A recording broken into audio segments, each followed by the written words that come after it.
Everything set up, gentlemen? Just about. Lights, cameras, action!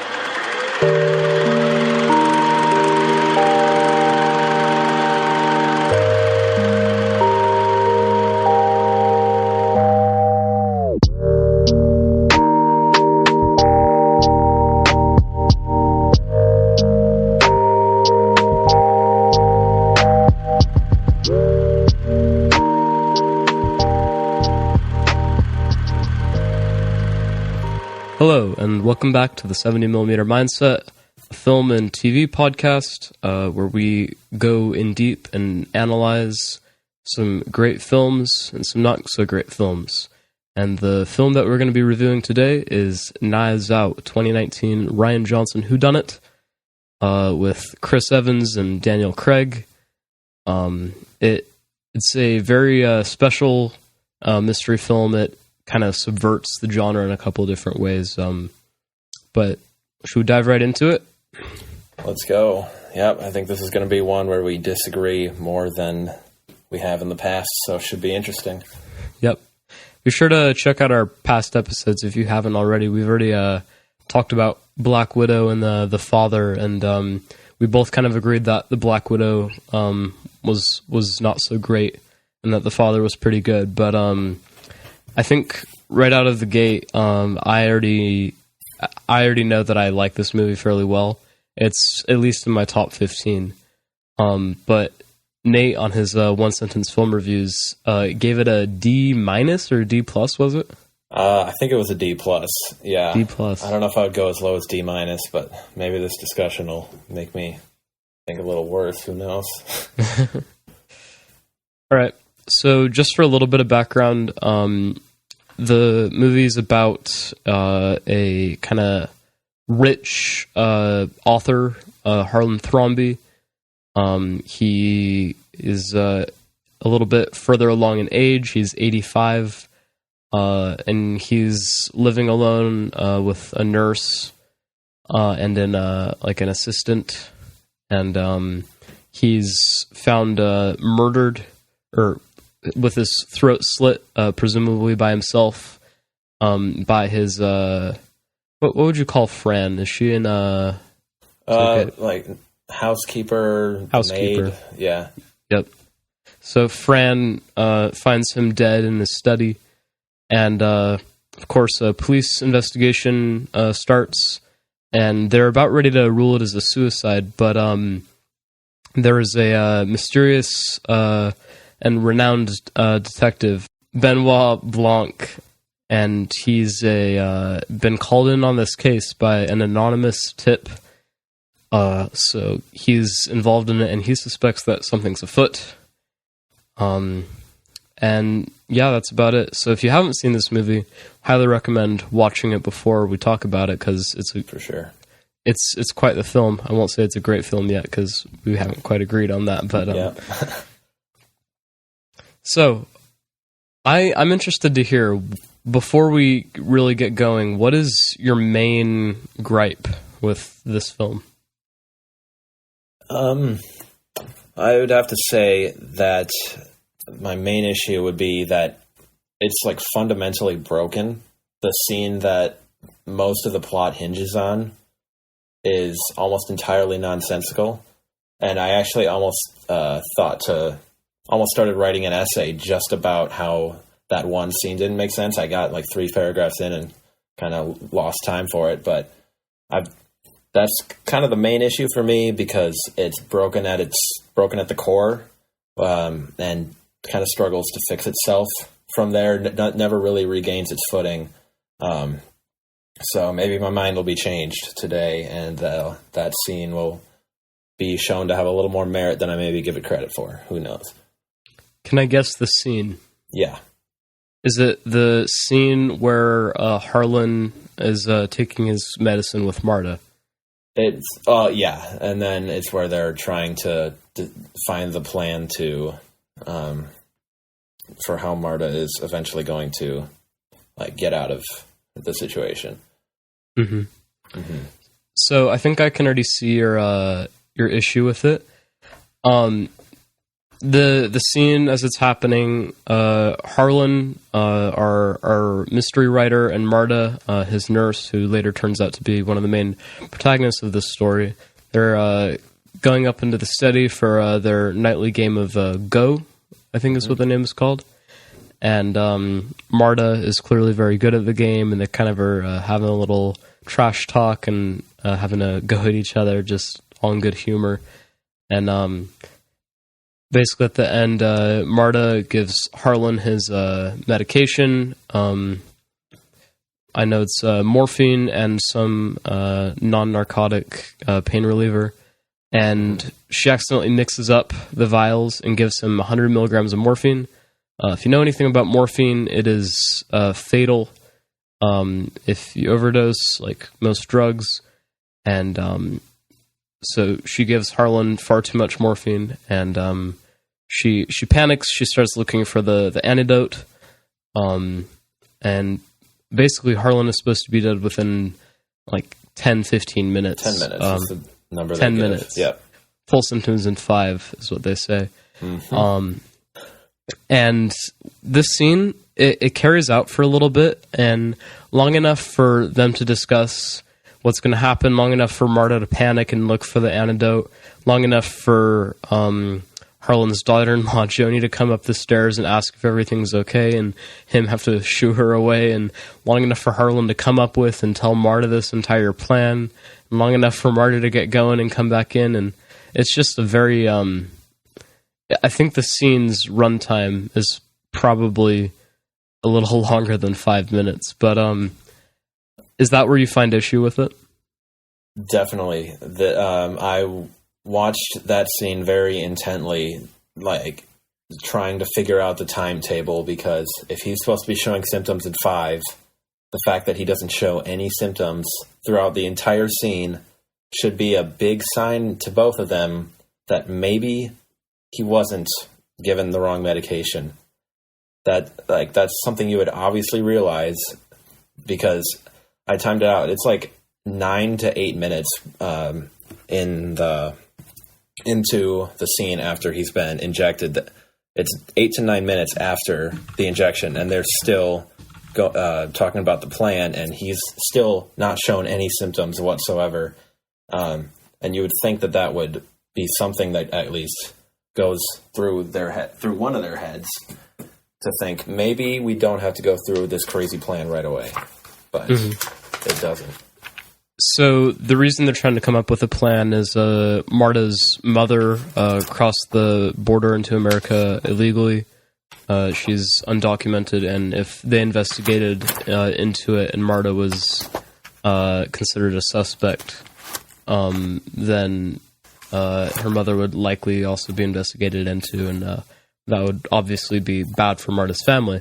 So in order to cover this up, in order to avoid Marta becoming a suspect and possibly arrested and for negligence or manslaughter or one of those charges, Harlan comes up with this plan to have Marta leave and kind of let the people still in the house know that she's leaving, so that she has alibis that she's gone, and then come back, sneak back into the house, and dress up in Harlan's robe and cap and come down the stairs for like a midnight snack, so that they see Harlan alive after Marta leaves.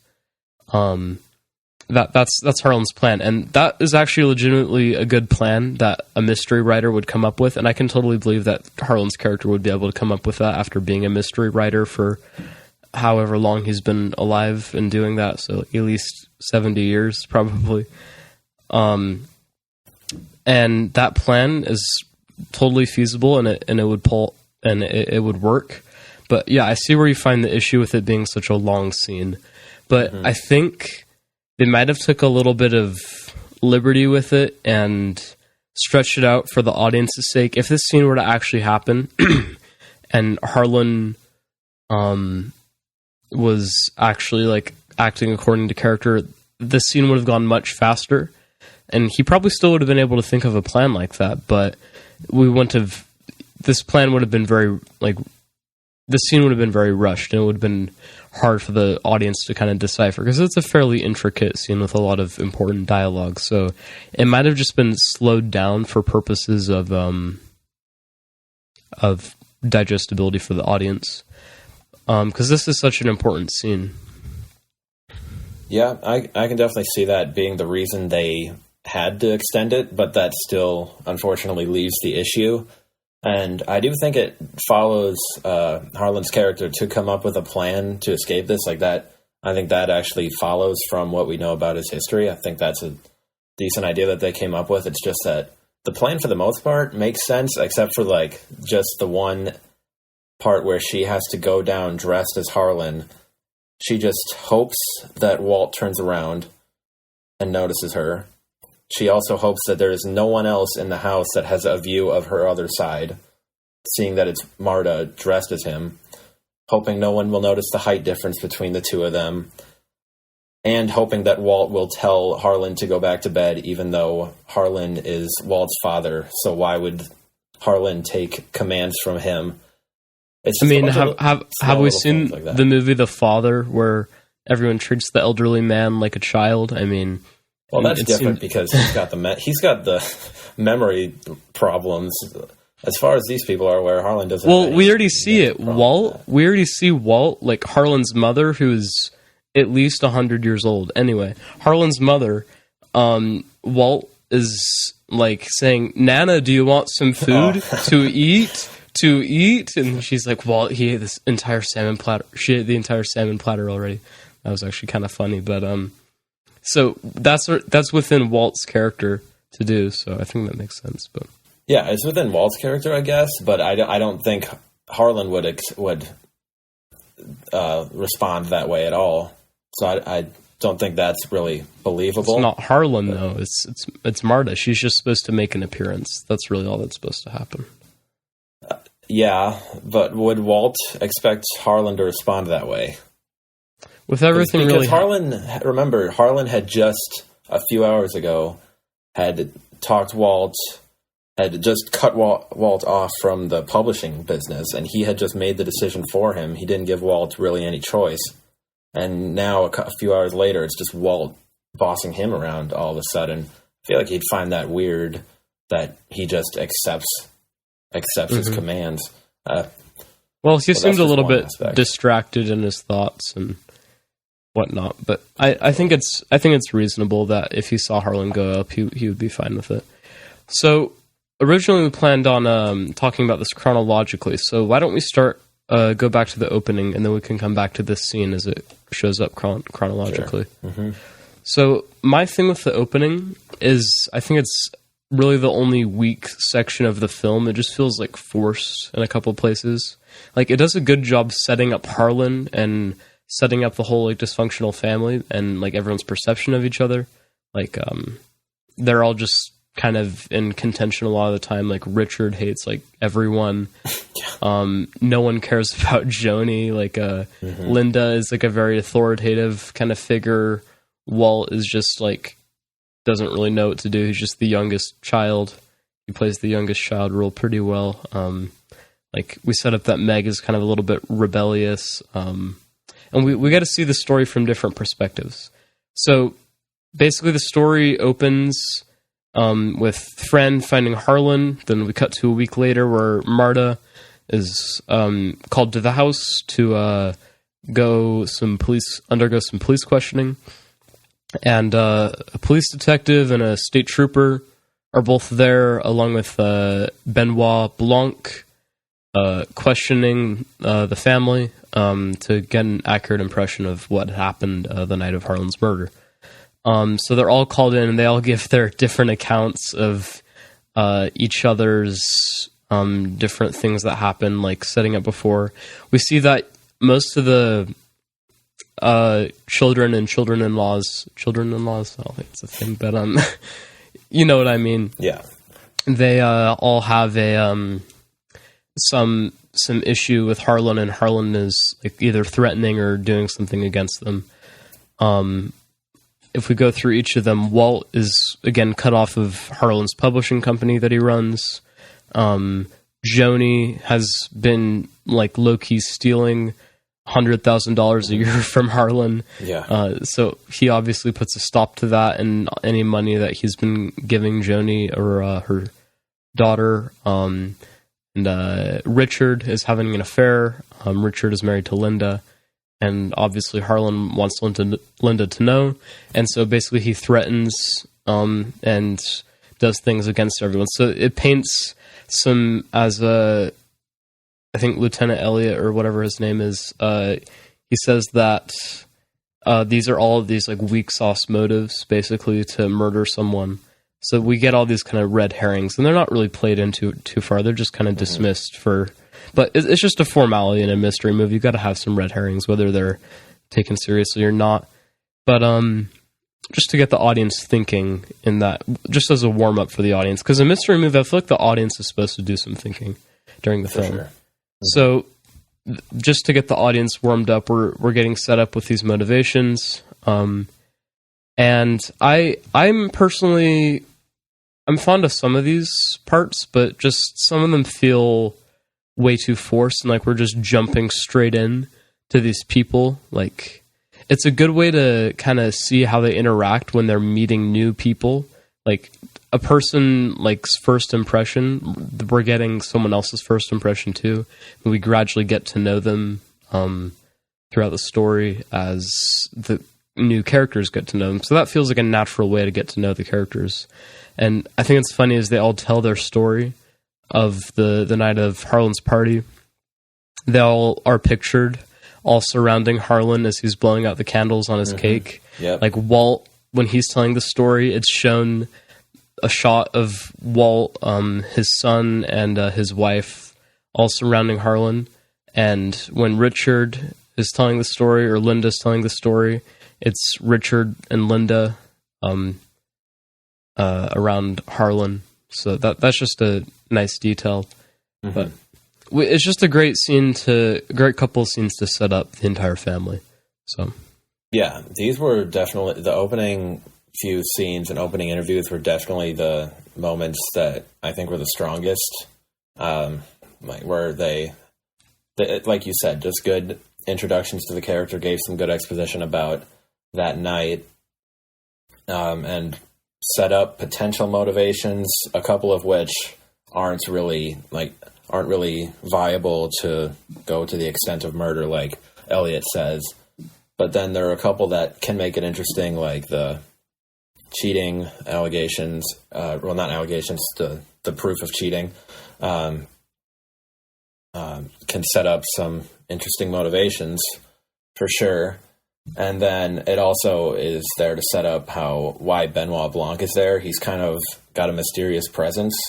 For the most of it, he's just sitting in the back with his legs crossed, and he just plays one note on the piano whenever they're getting off track in these interviews. And eventually people start to catch on and try to figure out who he is, and that's where we get introduced to how he was hired by someone that he doesn't know to investigate this case after it was ruled a suicide, and how there might be more evidence at play. Mm-hmm. So right off the bat, like, we kind of get to see that this isn't like your standard mystery, because there are like a couple things that never really happen. There's a person that can't lie, Marta, one of our main characters. That regurgitative reaction to mistruthen, as Blanc would say it, it's a little bit too convenient, but I think it makes sense in the context. Like, we don't want to spend time on the movie deciding whether or not Marta is telling the truth, because that's not really what it's about. It's about Marta, because she would have lied about that anyway, and they probably would have believed her, like, with the whole story, because it added up. So it might be a little bit unnecessary, but it just makes a couple things a little bit easier. And it comes full circle with that final accusatory scene. And I think it's interesting. It's definitely interesting. I've got a lot to talk about with just that condition in general. I I think we should just address those as they come up because, as they come up chronologically, because it's employed pretty inconsistently. Sometimes she does it right away. Sometimes she'll wait a minute. Sometimes she'll wait 5 minutes before she ends up puking just to keep the dramatic stakes up. Well, if it's like a flat out lie, then she will like almost immediately puke. Like when like she's asked a yes or no question and she answers it like completely opposite, like then that like she'll puke immediately. But with telling her story, she never really lied in that story, that entire story. She just kind of skated around the parts that obviously would look suspicious on her behalf. Yeah. What about the scene where she lies about someone being dead or alive and then holds it in for 5 minutes? Oh, yeah. That's the main one that sticks out. Or when she lies about Ransom making her drive the car, she's able to hold it in for a minute or two before she has to throw up in the cup in the car. Yeah. It might just be her character kind of developing. Like, obviously it's a very short amount of time, but Marta is slowly actually becoming, like, trying to get to the bottom of the story herself, and she's very dedicated to it, I feel like, and she realizes the stakes are high, and I don't know. It does play into it a little conveniently, but I try not to get caught up on these kind of things that, like, might cause some, like, inconsistencies in, like, the world of the film, because they don't really affect the plot. They could have achieved these things in a different way. Like, they're just mild, like, cinemasins, basically. They don't really, like, affect whether the movie's good. Like, they can be annoying. They're not going to really, like, make or break a movie, I don't think. Well, what about if as soon as Blanc finds out that she has this condition, why don't he ask her if she knows who did it? Tell her make her tell him everything that happened. Ask her directly if she did it. Like, there are so many questions that he could just grill her with. Knowing this condition, this movie could be over in like 10 minutes once that's introduced. But he does not take advantage of it nearly as much as he could and or should. And that like, those are my two main problems with it, that it's employed inconsistently to fit dramatic stakes, and it's not used by the characters as much as it definitely could be. Mm-hmm. Especially for someone as smart as Blanc is portrayed to be. Like, he's like a renowned detective, and he doesn't take advantage of something that you could really use effectively to come to a conclusion pretty easily. Yeah. This, I'm gonna probably regret saying this, but this feels like Wonder Woman 1984, which, if you don't know, this is my least favorite film of all time. But that's just a contributing factor as to why it's a bad movie. It, like, just a couple things that, like, and it's also done a lot more obviously in Wonder Woman 1984, because they'll display like a mechanic or something in the sci-fi magic world literally 10 minutes on screen before it's needed to do like an event that will literally be like the most important event in the plot.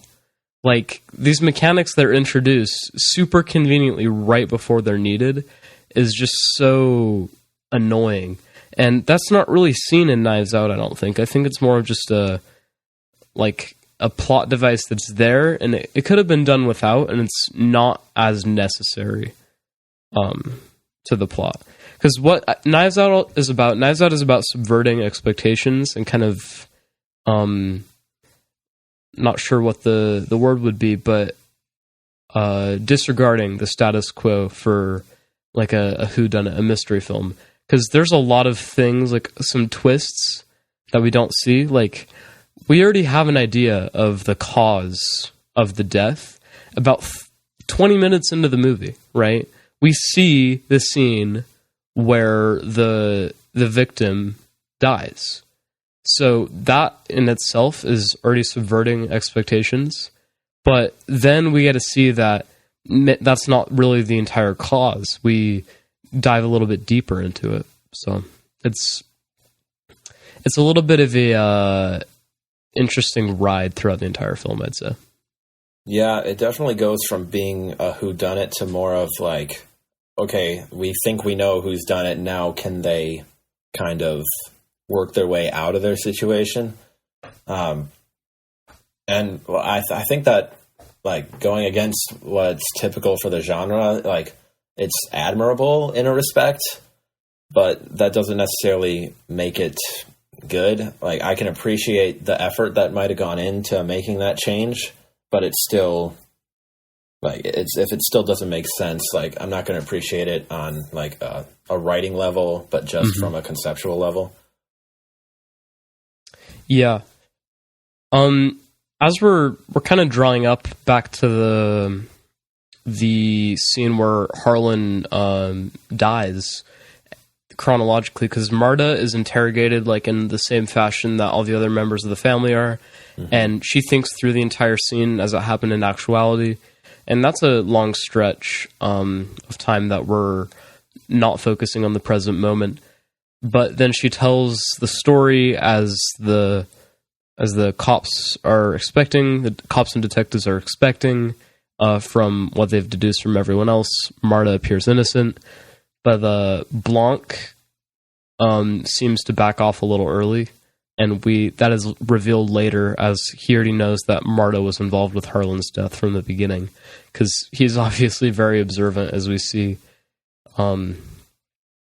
Long story short, he saw like some blood on Marta's white shoe, and so he probably either smartly or accidentally failed to bring that up. But he said, from the moment I saw you, I knew that you were involved with this, and Marta was in the room at the time that Harlan slit his own throat. So as to why Blanc didn't question further is either like him wanting to get more information out of her or have her involved in the rest of the investigation, because Blanc still wouldn't know why. Marta has nothing to gain from the death of Harlan. She'd be out of a job, that's for one, but she's not in his will, to her knowledge at that point. She would really just have no reason to, and she seems to be, of everyone in the family, the closest to Harlan. Like, she has everything to lose for Harlan dying. She's far more distraught and sad than almost anyone in the family, probably except for Linda, with Harlan's death. So that's likely the reason why Blanc tries to investigate further before calling out Marta on her evidence that she was in the room when Harlan died. But what do you think of that? Well, speaking about that evidence, I have no idea how on earth that blood got onto her shoe. She was standing on the complete opposite end of the room, and when we see the spill in the beginning, it is maybe a foot or two out from the couch, and there's not even a single splatter on the carpet that's past that like 2 foot mark. And she was like out by the door. She had just run back in to try and stop it, and then she saw him cut his throat. I don't think there's any way that the blood traveled that far. Well, I'm no expert on blood projectile traveling, but I think it's safe to say that if you're cutting with such velocity on the neck, like your neck has a lot like more blood in it than a lot of other places do. Like if you're going to check your pulse, it's most readily available at your neck. You have major arteries right there. So I feel like if you're doing a swift cut across the neck, there will be some blood that will splatter a distance, even if it's just a drop. And like with the knife, the motion of the knife, that might fling some. Like we're really getting into the specifics here, but I feel like it's reasonable that a very small drop of blood could have got to Marta's shoe. I don't know, because it's like if one drop managed to get there, you would expect some behind it, because the amount of blood would just get smaller and smaller as it travels. But there's, as I said, it just stops after 2 feet. There's no like progressive trail of it at all. There are no other like small dots of blood even. So your issue with the movie keeps getting caught up on small specifics that don't really matter that much to the plot of the film. Like that, it could have like been a book or something, and these things wouldn't be an issue if this was a book. I don't think. Oh. Like, it's just there's a couple like cinema sins, I guess you could say, but it's not anything that like ruins the rest of the plot because there's like one or two things that don't work out in completely real life fashion. That's the interesting part, though, because this is one of the main. This is like this might be the only reason that Blanc really noticed her. Another reason could be that her condition where she pukes every time she lies, but it's that and the blood on her shoe that gets Blanc to notice her. As Blanc said it himself, Marta has been told a lot of unfiltered truth about the rest of the family, and that's a good insight into the investigation. But he said, I think did he say that blood spot was what was when he first saw her, that like, he knew she was involved? Was he referencing that blood spot? That's what I thought it was mentioning. Yeah. Well, yeah, he kind of like gestured towards her foot, and then the camera showed the small speck. Mm-hmm. Yeah. So it's all right.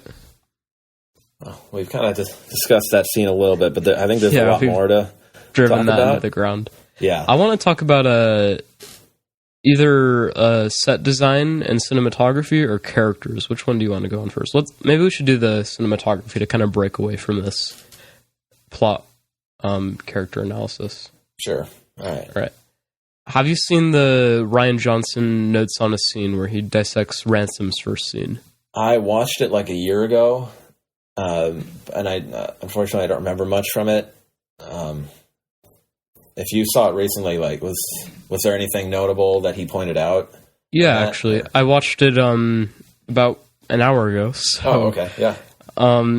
Anyway, he's kind of really dissecting his compositions a lot throughout that. And the production design, and that's some place where I think this movie really shines, because a lot of this movie is just dialogue of people talking, mostly people arguing, especially those in the family.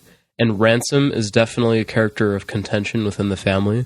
So his first scene, he's kind of waltzing in, wearing his Gucci shoes and his expensive sweater and his scarf and his jacket and his Beamer and all of that, and he's kind of waltzing in all arrogant, and he just starts eating cookies like in the living room, and everyone just like staring daggers at him. But we kind of get to see a lot of that arguing because almost everyone just hates Ransom, and they have this fight, and we get to see all these shots of multiple characters kind of arranged throughout the room looking at Ransom. And there's a lot of like triangles and lines of characters that are made, like almost like leading lines of characters, like, and they almost always are significant to the film. One of them, for instance, is Blanc looking at the room of just the family arguing, and then Marta is standing behind Blanc and to the left looking at Blanc to see how he perceives things. And then one of the detectives is standing behind Marta and Blanc, observing them and the room. And then a portrait of Harlan is behind the detective. And they're all placed in a very neat line. Their heads are all lined up, kind of signifying how they're all, like, who's observing who. So the detectives are kind of watching everything, and Harlan, like, is kind of just from the grave, like, watching to see how this whole thing pans out. So it's a very interesting, just kind of those compositions like that. There's another one where there's a triangle of people that we see. I think Linda is the front of it. Richard is in the back left. Or Walt is in the back left, and Richard is in the back right. Just kind of like a triangle of where contention is happening. It's just a lot of very well thought out like blocking and stuff with the characters. Also, Rian Johnson kind of breaks down some of the costuming and props. There's a story behind some of the different props in the house, and like I love all those kind of antique things. And Harlan definitely had like an eccentric kind of personality that we can see being like a murder mystery author, right? He has all the the wall of knives, which is just really awesome, I think, and the all the old different like faces and like antiques and things. Like the opening shot of the mansion is just every face, every painting, every sculpture, every statue, just all the different faces in his house. Just really interesting things that, like, when you're not, there's always something to look at on this scene, right? If you're not looking at the character, you can look at the background or foreground, and there'll be something interesting there. So there's a lot of stuff to go in and digest, and it's a really interesting thing to just look through, and little Easter eggs almost that you can find while you're watching the movie. Mm-hmm. Yeah, I think the visuals really fit the tone of the movie well, like the mysterious aspects of the house that contribute to the like mysterious mood of the film as a whole. And I think like direction is where Rian Johnson really shines. I think in The Last Jedi too, as much as I hate that movie, I think he did a pretty good job with the direction of it. Like in terms of having like good visuals that are like, you make good use of colors, like on Crate, for example, and then the whole color palette of this film, kind of the warm, cozy feel, I guess, when you're inside the house, compared to some of the more tense scenes that take place on like a cold, like dead-looking rainy day. Like color palettes like that, I think, elevate the cinematography like above average, and I kind of just wish Rian would stick to that instead of writing.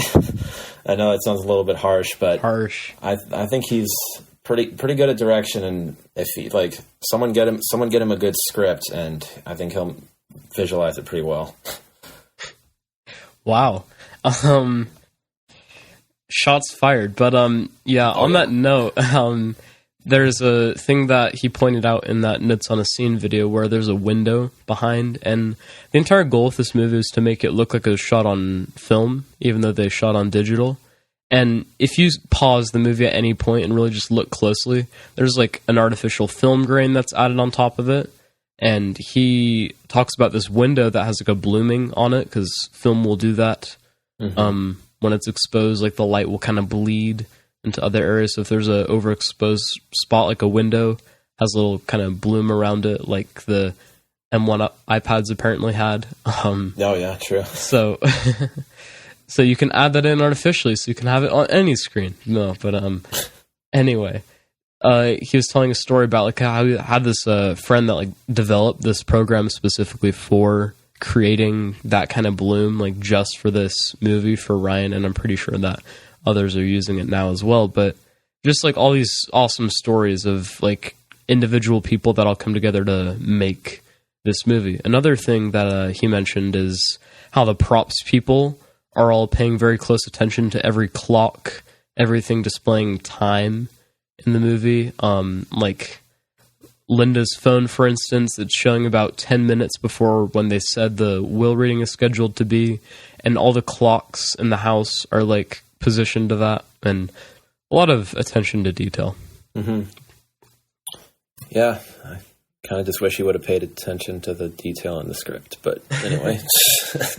Speaking of attention to detail, I'm not going to give away the Apple thing that we discussed, mm-hmm. but with the phone choice used is we noticed that Marta is using like a broken, like older, presumably cheaper phone, and like all of the Thrombies are using like this was 2019, so like iPhone 10 or probably produced in 2018, so all the new iPhone 10s, and it just kind of fits like the character. It's not like a Sony movie or something where they're all using Sony phones, and that just isn't realistic. Yeah, so this was in 2018 is when the story takes place, supposedly. And yeah, I forget what the one character that's only there to be like called an alt-right Nazi or whatever, like Jacob, I think his name is. He's Walt's son. He's got the iPhone XS. So it's like 2018, and they make a lot of points to show. Oh yeah, I just saw a scene with Walt having an Apple Watch too. They make a point to show that the modern technology and like the advanced technology that the Thrombies use compared to this old beat up phone that Marta's using kind of shows a little bit of a difference there, just between their lifestyles. Yep. And actually, on that note, why don't we talk about Jacob? Because Jacob is played by Jaden Martell, I believe his last name is. And he played another character named Jacob. That's right. On Apple TV Plus in Defending Jacob. He was the main character in It. Actually, a really good movie. He's a good actor, and I think his role in Knives Out was, although minimal, I think it was appreciated. Like he's just a very like diverse actor in range. He can kind of be moody if he has to, but he can be a little bit optimistic if he has to. Like his role in It was actually really enjoyable. But yeah, I liked the actor. I just thought the character was basically only there to point out how kids these days in their phones. Yeah, that was literally the character. Basically, I just wish, because all they did with him was use him to say, "Oh, I heard he heard a threat from Ransom when he was arguing with Harlan," and then they basically just have him argue about politics with other people, and that's all he does. It's just a plot device, and there's hardly any characteristics about him, which is disappointing. But yeah, well, I mean, they don't really need to have a deep character. Like, they're already building up so much with all these other characters, and they can only put so much into a movie. Like, we don't really need every character to be deeply thought out, and I think it's fine. It's just so painfully obvious what his purpose was, and that was about it. And didn't do much else. But. Yeah. Well, you could say that about a couple of the other characters. Like, what's her name? Walt's wife. And he's like, she's my rock. And then immediately as he says that, like, she drops her drink. Oh, like, yeah. It was easily scared. I forgot what her name was. I'll look up the cast real quick. But. Yep. It's just, I think there was actually a deleted scene where Walt's wife had more than a couple lines. She was getting home from groceries as she was listening on the radio to Marta receiving the that's right. in the inheritance, a deleted scene. Mm-hmm. And did you watch the deleted scene? Because I didn't see it before today. I just looked it up after I heard the other deleted scenes. Yeah, I had seen them before, just like when I was doing the notes, I had also just gone down a bit of a rabbit hole and looked at the deleted scenes, and I don't remember much of them, but I do remember that one that you were referencing, and the character's name is Donna, just for reference. Donna, yeah. Yep. Mm-hmm. Yeah, Walt's wife. And basically she gets home, and there's this guy in a beanie, kind of tough-looking guy, just like smoking on her porch. And like right as like she starts like pleading with the guy, then Blanc and the police detectives get there conveniently because they were like coming to question her or something, and then the guy's already gone. But apparently there's this whole story with the deleted scenes that like Walt tried to reinvest Harlan's money in different places, and most of them didn't work out. And so he owes a lot of people a lot of money. And that's why he was kind of limping, because he had broken his leg in a bicycling accident, which I don't think actually happened, because he was admitted to the hospital at 3 a.m. But, oh, yeah. Mm-hmm. So, a lot of like side stories like that just kind of happened. Speaking about him using that walking stick, I'm convinced that the only reason that they gave him that walking stick was for that one scene in the hallway where he's like confronting Marta about trying to get her to give them the inheritance back, and it has this really weird close up where it just shows him gripping his cane really hard, and walking towards her, and the shots all tighten up. That's actually a really good scene, I think. Yeah, it's way to make a cripple look intimidating. It's really well shot, and that way, it's just kind of a dumb thing for Walt to say he can help her with his lawyers, but then not realize that Marta has the lawyers because she inherited them. But that's a minor thing. That's not a huge deal. So yep. Since we were about to it chronologically, why don't we talk about the whole will reading and start transitioning into Ransom? I think the whole will thing is actually pretty clever. Like, Harlan made a good decision with Marta. I mean, Linda was mostly cool, so I feel like he should have given something to Linda. But yeah, he probably trusted Marta enough to treat the money accordingly, right? Because that's why he gave it to Marta, because he knew that she was going to be the only one that would actually, like, take good care of it. Because Walt, we already saw that he was irresponsible with the money. We already saw that, what's her name, Joni, is already stealing from Harlan, and ran a fake skincare company. I guess it was real, but according to the deleted scenes, it caused rashes and whatnot, and they were bankrupt. Oh, yeah. There's who else? Well, Walt, who was just running the didn't do company. And kind of reinvesting the money in bad places and owing people money. He's just a bad investor or something. Was that explanation in the actual film or just a deleted scene? Yeah. It's a deleted scene. Just a deleted scene, huh? That would have been good to put in the final cut, yeah. I think. They would have had more... understand his decision a little more to... They just feel out of place with the pacing, right? For sure. Like, when watching the deleted scene, like, the one with... oh, crap, I forgot Walt's wife's name again. Donna. It just kind of cuts randomly to Donna driving home to a house that we haven't ever seen before. And we know that they're in the area, but... It's just a fairly abrupt cut to Donna driving home with groceries. Mm-hmm. And if they did include it, it probably would have done a better job with it, but still. Mm-hmm. And then Blanc's just randomly there. Yeah. I see why they deleted it. Bit. Yeah. Yeah. So the Marta is given the entire inheritance, and the entire family basically like harasses her and asks her all the reasons that it could happen. Basically, they scare her out of the house, and Ransom basically tells her to hop in his car because they're all mobbing her car. So Ransom drives her away, and they go to this like kind of like tavern cafe kind of place. Real quick about that, the car. Why did her car not start? Was that just happenstance? I don't know. Probably because she was just not thinking straight, and I mean, she was doing everything right. She turned the key correctly, and the car just wouldn't start out of nowhere. Seems like a pretty easy way to get her to go with Ransom.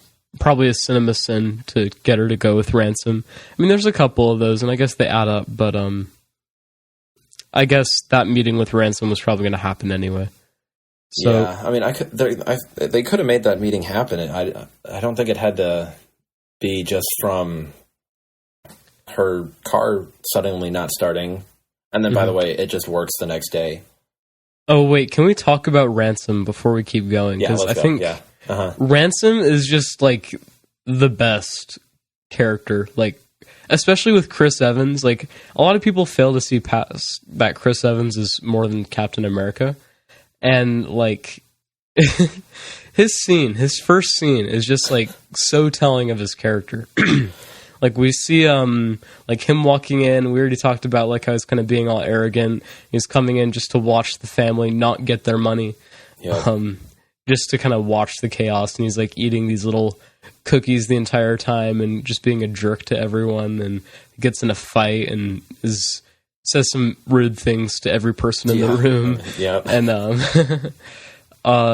eventually, like, we see that, like, Walt, like, is like, you better give your notice to the country club and sell the Beamer and kick whatever fashion drug you're on, and like, no one likes Ransom, and I just think his entire attitude is just kind of hysterical. Like, when Richard's like son and Ransom's like father, like it's such like a callback to Captain America. It feels like, almost. I don't know how, but he's just such a good character, and it shows how good of an actor Chris Evans is. But yeah, and I was able to appreciate that because, like, even more than maybe some other people, because I haven't seen him as Captain America like at all since I haven't seen any of those movies. So I thought that his approach to the character of Ransom, with what he was given with, or what was that sentence? With what he was given, he did a pretty good job. And especially that scene where he's just laughing at the family. It's like he's almost sympathetic in that moment, because that family is just an absolute mess at that moment that's so easy to laugh at. The family's an absolute mess the entire film. I don't know what you're talking about, but I mean, it's like even more so just in that scene, I guess, like, because they're all hysterical, they're all unreasonable. Mm-hmm. But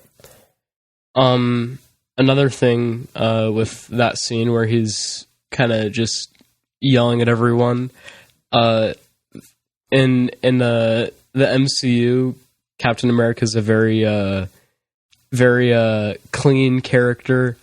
He's like, just doesn't really do anything like vulgar at all. And there's this one scene in the second Avengers movie where like someone like says like some swear, like someone swears, and he says language in this like really obnoxious voice, and then everyone makes fun of him for the rest of the movie for saying that. And then and it's such a stark contrast to Knives Out Chris Evans. Completely different, yeah. Like, especially that one scene where he's just like, you know what he says to every single person in the room, and if you know the movie, you know what we're talking about. But it's just, it's interesting to see actors playing a wide variety of characters, and Chris Evans really sells a lot of roles. Really well. Yeah, he's also in Defending Jacob, playing I mentioned before, the other Jacob by the same actor. Yeah, he does really well in that show too, from what I remember. I think that's my favorite role that he's ever done. Wow, nice. I actually really like that show. Mm-hmm. But we'll be talking about it on a future episode. Yeah, I think I watched it recently enough, but I might go back over a couple episodes. But okay, yeah. That might be a long episode if we dissect that. But all right, back to Knives Out. So when Ransom is taking like Marta to the kind of bar place, restaurant, whatever you call it, it's apparent that he already has a plan. And after Harlan told him that he wasn't going to receive anything in the will, he thought it was just him. But then at the will reading, he's actually surprised that Marta is getting all the money, and really all the assets that Harlan has. Mm-hmm. And so he basically feeds her like a lot of like beans, and just feeds her a lot of food, and then basically asks her to say the truth, with her regurgitative reaction and whatnot. And eventually What happens right after that? Well, I think after that they start to go plan things, but about the baked beans and sausage, that doesn't affect her condition in any way. She's going to throw up if she lies with or without the food. So I understand what they were going for, but... Well, I feel like if you just ate a bunch of beans and sausage, you're going to be more likely to puke if you'd eaten like a salad or something, right? Well, possibly, but when we first see her have the condition, she throws up instantly anyway. Mm-hmm. So, and she has no obligation to tell him, because they're in a public place. He can't force her to do anything. She can call a taxi. She can ask people for help. Yeah. She is in no way required to recount everything to him in that moment. She does trust Ransom at that point for kind of getting her out of that situation. like Ransom is kind of a friend at that point in the story, no matter how much of a jerk he is to everyone else. But that is understandable, yeah, from that point of view. Eventually, like he kind of prompts her to check her email right after the entire deal with her getting the inheritance, and the blackmail is found there with the medical bag ID, because at this point Ransom knows that Marta is the main suspect really in her own mind. And so he tries to play into it. And then the whole thing happens. I feel like the story kind of gets a lot more complicated after that point, but yeah. Because to make sure that was Fran sending the blackmail to Ransom, who then sent it to Marta after Marta told him the story, right? Yep. Okay. It makes sense for Ransom to like use that against her. I think that's a totally rational decision. I actually think Ransom is probably one of the smartest characters until the end, the final scene. But other than that, like, he uses some pretty intelligent methods of manipulating the situation to get to where he needs. That reminds me. There is one thing that we should mention, but it's before the will reading scene. It's a really short thing where Ransom's coming in and someone calls him Hugh, and he gets mad and says only the help calls him Hugh. That's a throwaway line, may seem really insignificant in the moment, but it ends up being extremely important for something later. So just wanted to mention that. Hugh did this. Oh gosh. Oh, that might be my least favorite scene in the whole movie. What? Because it's just what's not so great about it? The entire Fran scene. Yeah. So if you are trying to tell someone that someone who everyone else refers to as Ransom committed a crime, would you say Hugh did this, won't get away with this, in an accusatory tone, staring straight at Marta? Or do you say this was Ransom did this, why would you call him Hugh when no one else calls him Hugh? Maybe because you're dying and you're just going off of instinctively what you've been calling him. I think you're really thinking things through that clearly when you like been bitten by a spider or whatever and you're high on however much morphine. I mean, she had enough brain power to say won't get away with this, and she mentioned like two other important things. She said she remembered the word stash and like some other thing. So she remembered to tell Marta about the stash where the tox report is, but she didn't think to use the name that everyone else calls Ransom. Also, not to mention, the only reason that he's named Hugh is so that we can have that line. Otherwise, he wouldn't be named Hugh.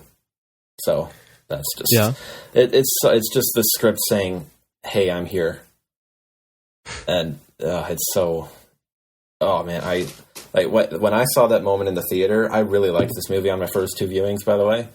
But when I saw the Hugh did this reveal in the theater, even that on my first viewing got me like, I was like, oh freaking Ryan, just referring to Rian Johnson because at that point I still hated TLJ, so I was going in suspicious because of Rian Johnson, and yeah, that scene. This movie is actually a really good theater experience. I saw it in the theater as well, and it was just I definitely enjoyed it on the big screen, especially because just how good the movie looks. Like I watched this in 4K on my iPad Pro, and it looked cool. But the iPad Pro is a 4K screen, or is it? Well, no, I just turned on 4K resolution and Amazon but highest possible with the I still noticed a little bit of a difference between 4K and the HD. So yeah, not much, but with like do you have the 11 or 13 inch? It's the 11, yeah. The 11. I feel like even with an 11, you'll still notice a difference between 4K and 1080. anyway, a little off topic. Back Yeah. to the theater experience. I believe that the score in this movie actually really sells it. Like the opening scene where we get the big string quartet sound. Like I am a classical musician and I play a lot of that kind of music myself on cello, but I might be a little bit biased towards it. But the score in this movie, all the string quartets and whatnot, like it's very like kind of vintage and reminds you of the mystery genre again. But yeah, I don't remember much about it. I remember the opening music, but that's about it. But it never was jarring or anything. Like it fit the subject matter and the topic of the movie well. From what I remember, it just wasn't super memorable or distinct like some other films. But that's not a knock against it or anything. It's well done from what I remember. Like I remember there's a couple themes. There's kind of like a remorseful, like bittersweet kind of like short 30-second thing that is repeated both at the towards the end and at a point in the party. But the score is actually just really appropriate throughout the film. Like nothing particular, but yeah, maybe it is because I really just like those string quartet sounds, and the intimacy of string quartet is really, really appreciated. But yeah, nice. Let's see. That's a good Should we talk about the big plot twist? Or skip to that. Sure. So, with the whole plot twist, like I think it's a very it's one of the best parts of the film. And my first viewing, I'm like, wow, I love this movie, because like when you watch that the first time or even the second time, like I feel like watching the movie the second time and knowing what's going to happen. This is a mystery movie that you can watch twice and still get more out of, because it's not just a simple, all right, who did it? Let's look at the evidence and we can make the logical conclusion. It's a very surprising and clever reveal, I'd say, with the fact that Ransom went in and switched the medication, stole the naloxone and like forwarded the blackmail, like all that kind of stuff. Really shows like Ransom's character really well, and like kind of how he operates. And I thought it was a really clever plot twist that not even like Marta was expecting, thinking that she was going to be convicted. And it had a really good resolution of like Marta just being the good person that she is, doing what she thought was right. If she had just gone off of like what the label said, not what like her heart felt, like that sounds kind of cliche saying it, but the movie would have ended very differently, because the tox report would have shown that Harlan had overdosed on morphine. But it's just a very good display of like what you can do through subversion, and I really enjoyed the ending. Yep. On that, I don't like how the movie portrays her as a great doctor when she doesn't check labels of medication when dealing with a lethal difference of 97 milligrams. I find that a little bit difficult to accept, because I've heard doctors say that if they gave medication without checking the labels, they would get fired, because that's so irresponsible. And the movie says she can tell the weight and the viscosity, which seems a little bit difficult to believe. But if we accept that, I think it would have been better for her to just notice that the labels, or just check the labels and notice, wait, this seems a little bit off in the weight and viscosity. Well, I think she even checked the labels. She just didn't fully process it, because Harlan was giving a very deep speech about life and death. And like, even like without looking at the label, like she probably did read the label, and like only after did she realize that like she had already done the morphine. She probably read the morphine label, but she just subconsciously did the morphine first, which was actually the correct drug with 100 milligrams. And I don't think it's really necessary to dive into the psychology of what it is, but like your main issue with this movie is all those cinema sins, but Well, if you'd like to, we can. I don't know if I want to call it cinema sins because I don't think cinema sins is accurate all that often. So, but it's because there are just so many like small details that are kind of important when you're building a plot, like, and when there are a few small details that all don't make sense in the foundational scene, that will have a tendency to break the plot. And I was still able to enjoy it regardless of those, regardless of noticing those. Like, I can still totally understand why someone would like this. Like, this, it's still a pretty fun movie with some comedy and a good pacing. It's well shot, really well acted. So I can totally see where the enjoyment of this film comes in. It's just separating that from like how well it's written, if that makes sense. At least for me, I think so. Yeah. I think what you were saying, I think a lot of enjoyment from this film is just watching this like extremely dysfunctional family just like squabble, and like watching the outsider's perception of it. Or Grandnana, her entire thing, like there's one scene, like I don't remember what the context is, but she just kind of gives like a short like ha ha, like just a short laugh like that after like someone had said something. And just these kinds of things that have a little bit of charm to them. Like I love just watching the human aspect of this insane family. Yeah, that's understandable for sure. That it's really entertaining seeing them in complete disarray, like at the end, and as we mentioned before during the will reading. So, for sure. Do you have anything else that you'd like to say? Okay, the scene where Ransom and Fran meet up for the blackmail. The timetable there is like, well, okay, I'll get to the timetable later, because I find it really strange that Fran would meet up with someone who she believes to be a murderer. Why would she meet up with him in a dark, abandoned, private place where no one else is, and go without any weapons and without expecting him to do anything violent to her whatsoever? Yeah. Like, she's surprised when a murderer comes up to her and tries to murder her after she was threatening to turn him in. Like, of course that's going to happen.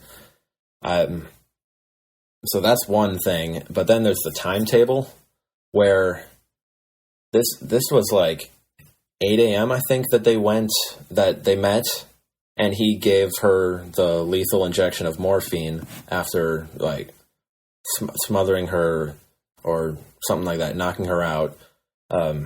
Gave her this lethal dose of morphine, and then they come back over 2 hours later and she's still alive, when that is said to kill someone in 10 minutes. That just doesn't line up at all. Yeah. It's and it's just something that the plot has to do to move on, but once again, it just really doesn't line up with the timeline at all.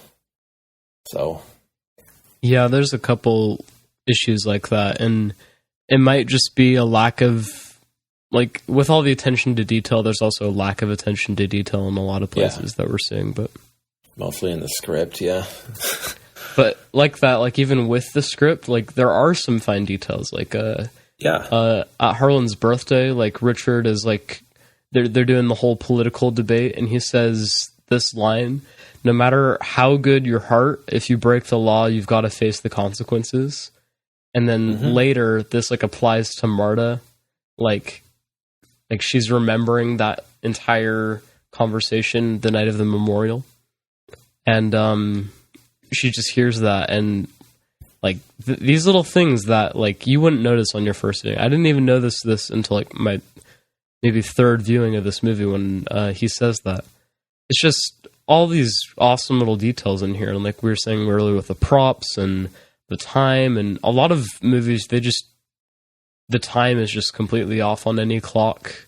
That's something that's common, I feel like. But yeah, and then it just makes it all the much harder for all these small inconsistencies. Yeah, and then there's one moment that I really would want to point out, like, as for the writing that impressed me. So it's that scene where Marta and Harlan are playing Go, and I just love the banter that the two of them have. It's really obvious that there's a lot of history between the two. Yeah. And it really sells how much Marta would care for Harlan and vice versa.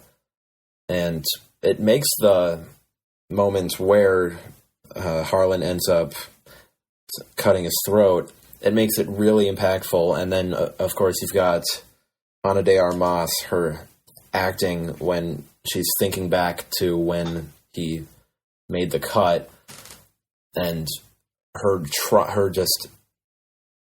face was in like so much extreme pain just from the emotional torment that will do to you. Like, you can see her, she's covering her mouth desperately. Her eyes are wide open, bursting with tears, trying to hold it in so that no one else notices her there. It's like, some of that acting and some of that acting combined with the scene of them playing Go really makes some moments pretty impactful. And I would say that Go scene is probably my favorite from the movie, if I had to pick. Yeah.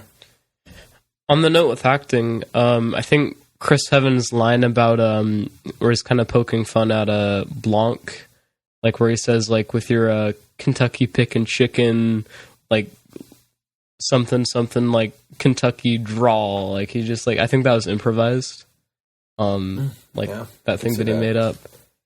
I think Blanc's acting is pretty good. Like, for a British person to pull off that kind of accent is probably really hard. Like, that's probably the easiest American accent to pull off, just that kind of Southern accent, but not really Southern, more like Midwestern, but still.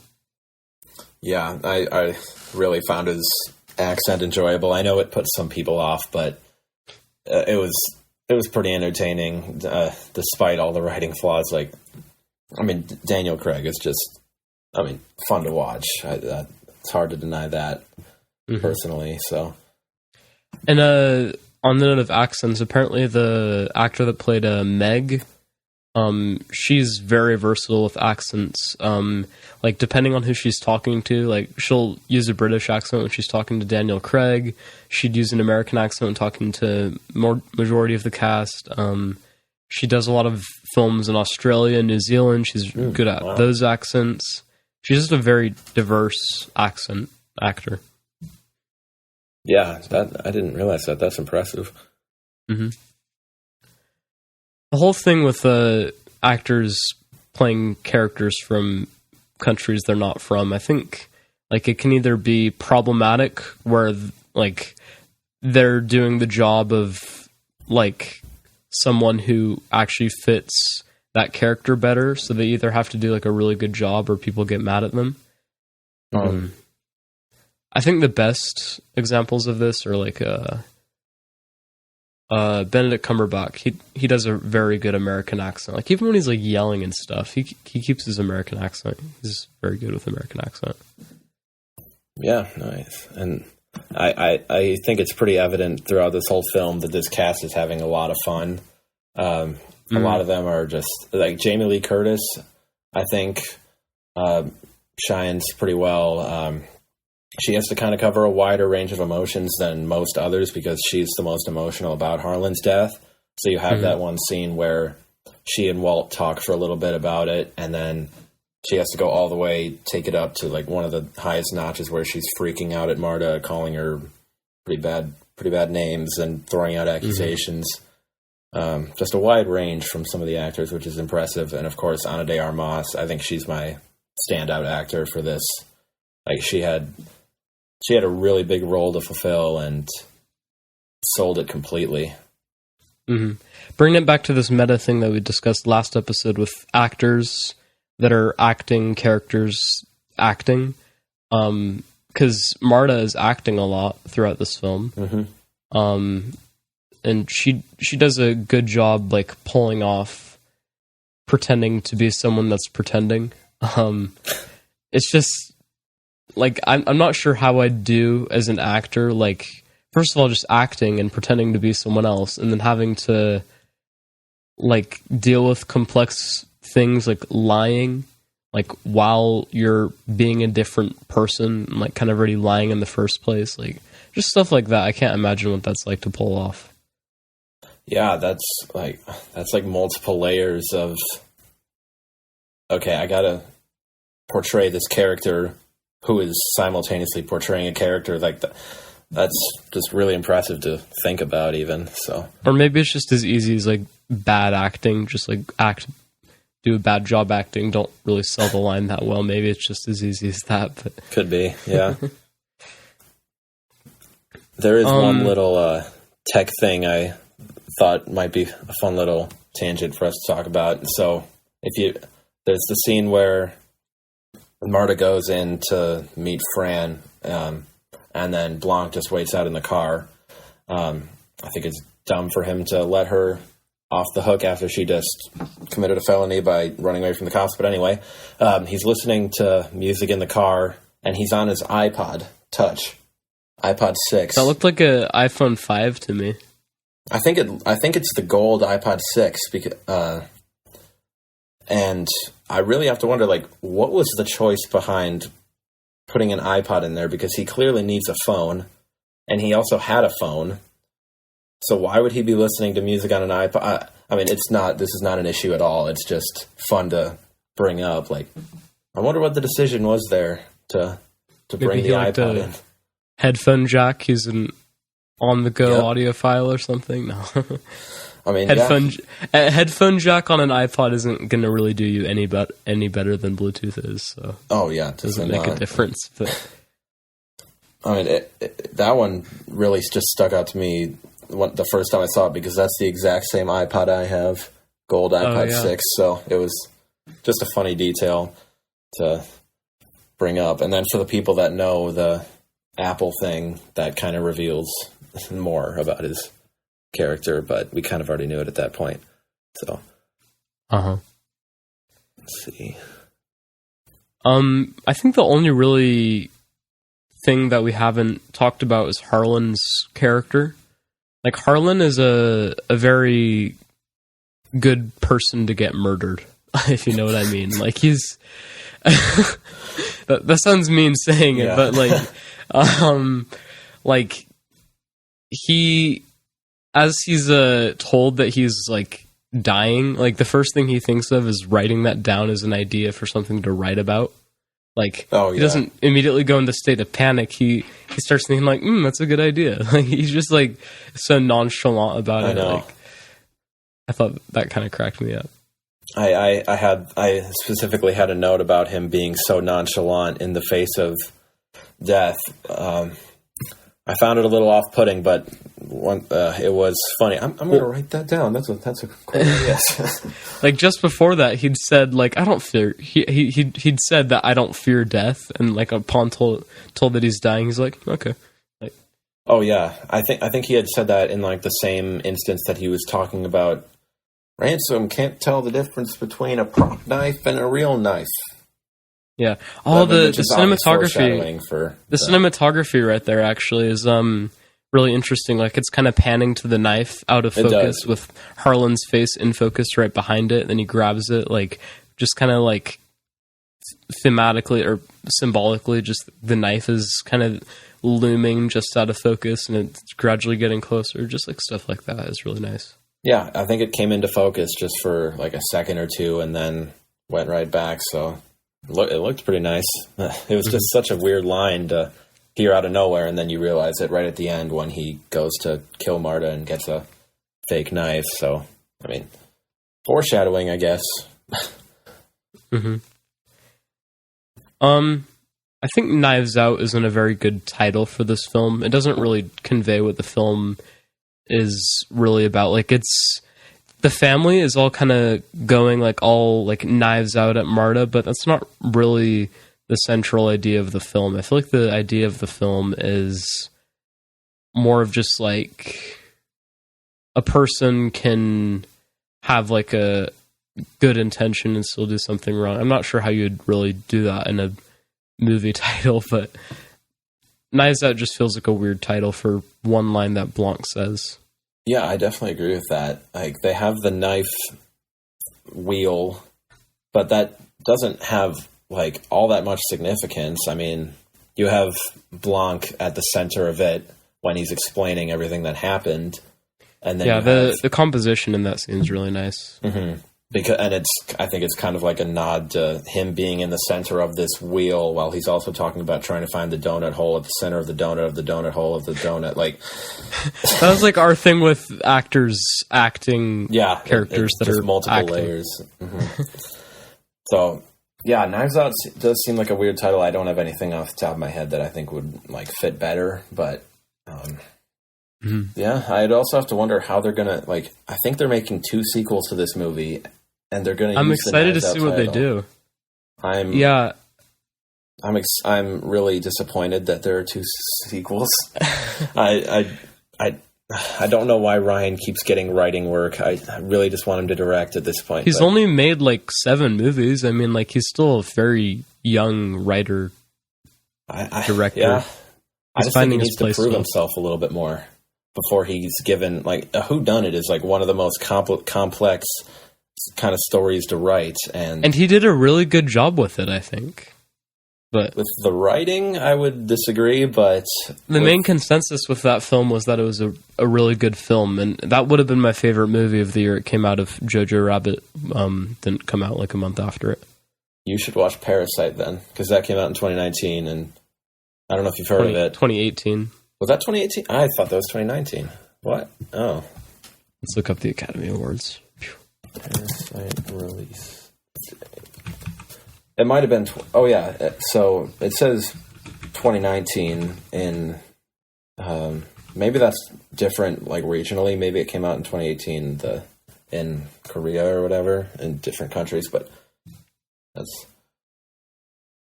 Yep. Marta is an interesting character. She takes the lead at some points, but she's also just like along for the ride for a lot of it. But yeah, her character kind of confused me because the film really wanted her to be portrayed as like a great nurse with a good heart, but then she also kind of does some really dishonest things, which is. It's creating a complex character, I can tell, because someone who you can tell has a good moral compass does questionable things. There's nothing wrong with that.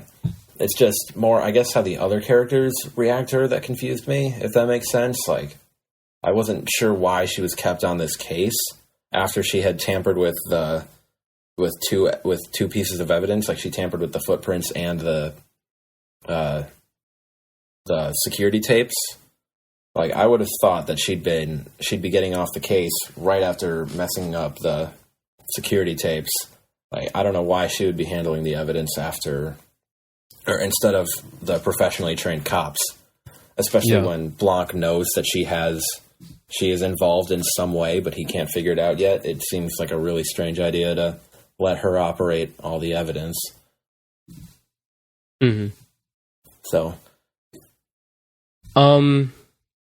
I'm just looking at the Academy Awards, and I actually think that a lot of these movies had their award like under the name 2020. Okay. Just looking at a Best Picture, like even though they released in because Parasite won in 2020, Jojo Rabbit, Marriage Story, 1917, those were all nominated alongside it. I believe that was the same year that Knives Out happened. But wait, Knives Out was nominated? No. It has to have at least one nomination somewhere. Well, okay. As long as it's not for, like, script. If it's for, like, direction or cinematography, I would be... Or acting, like, any of those, yeah. But if it's, like, best original screenplay or something... Ooh. Yeah. I think we talked about this recently, about how awards don't really matter, but... No, definitely not. Yeah. Should we do our letter grades? I think I actually wrote myself a one-sentence review that Oh, nice. Yeah. might not have held up. I'm trying to find it. Okay, for sure. I could... All right, here. Oh, you got it? All right, yeah, go ahead. So, Knives Out subverts expectations in the mystery genre with an epic plot twist, a great detective, and compelling characters. That's what I said. I probably could have expanded on it. I don't actually think I wrote that with the intention of being a one-sentence film review, but yeah. No I just am like looking back on that. I'm like, oh, that's nice. Sums up the movie in one sentence. And I think my grade is an A-. It's a pretty good movie. Is that? Do you have a distinction between objective or subjective for this one? It's objectively like a B+, but subjectively I think it's a A-, I'd say. Okay. Yeah, my one-sentence review was illogical plot progression and inconsistent character intellect plague Knives Out, a film that breaks at its core and continues to break as the plot progresses. And I gave it a D+, originally for an objective score, and I'm trying to decide between that or a D, because I have discovered a little bit more issues than since when I wrote that. But either way, I'm not really able to make a definitive conclusion on that. But subjectively, like, it's D-, or F. No, not an F, but like D or D-, just because. Wow. Yeah, it mostly because it just infuriates me that this film got 2 sequels. I just really hope that Ryan like improves in the sequels, because I noticed a lot of problems in this similar to the ones I noticed in The Last Jedi, and this isn't as bad as TLJ, but it almost gets close. Like, so yeah, I have more reasons that I didn't get to outline, but that's all right. I don't want to bore us just going through a bunch of different points. So, yeah, sorry about that. I was just banging my head on the desk, but nice. I don't know what to say to that, but this is an interesting like situation that we found ourselves in, where we're disagreeing this heavily on a movie, but I don't know. It's I guess films are subjective. Like, even our objective grades are subjective. But well, that can be discussed in an episode about objectivity versus subjectivity, potentially. But it seems like something for Nick and the Nathans. That could be a good one, I think. And I could send you my 6-page document if you want to look over more of the reasons. What is it with you in 6-page documents? Well, my Black Widow was 9 pages, so I think my one for the father was only 5. So I mean, you only wrote 5 pages. Only wrote 5. That's completely normal. Okay. Anyway, well, this is a good episode. This is a fun discussion for sure. Yep. I think we're setting a new record for episode length. We seem to go up every single time. Third episode, my recording is up to almost an hour and 30 minutes now. Same, yep. So, we're hoping to keep this as a weekly show. We hope you all enjoyed. I think we should probably talk about a TV show next, don't you think? I'd be down to do that. Yeah. I think we had a couple in mind, like both with the Apple TV stuff and some other things. So be sure to stay tuned for that. New episodes every Wednesday morning. Nate does edits and whatnot on Nathan Culli Edits of movie trailers, reimagined movie trailers on Nathan Culli Edits on YouTube, and Sentence Film Reviews on Instagram. You can find us both on Twitter. Check the show notes. I'm working on an album right now. It'll be out eventually. I'm having a little bit of a creative crisis. If you follow me on Twitter, you're probably aware. But it'll it'll be good. All of the things that we have coming down the pipeline. So be sure to stay tuned. It's been a good discussion. For sure. Looking forward to the next one. Yep. Okay. Thanks for listening, and we'll see you all next time. Bye. All right, bye.